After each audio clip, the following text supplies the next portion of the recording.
Hello everyone, welcome to our channel. In today's tutorial video, I'll be showing you the process on how to add a poll on TikTok videos. Before starting this video, please make sure to subscribe and to press the notification bell icon to get updated. So let's get this video started. First of all, you need to tap in open TikTok application, then get logged into your account. Now here at the homepage of your TikTok, you need to tap on the plus icon, that is create icon on bottom of your screen. Now here you can either record a video or you can upload it from your gallery. As this is a tutorial video, so I'm going to record a short video.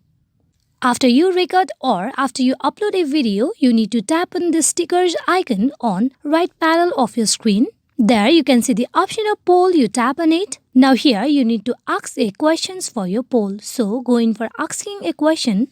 After you are done with the questions, you need to provide the option for it. After you are done creating a poll, you need to tap on done on top right of your screen. Now you can move this poll anywhere you want to on the screen. So after posting this video on your TikTok, the audience will be able to reply on your poll. Hope this video is fruitful for you all on how to add a poll on TikTok videos. Thank you.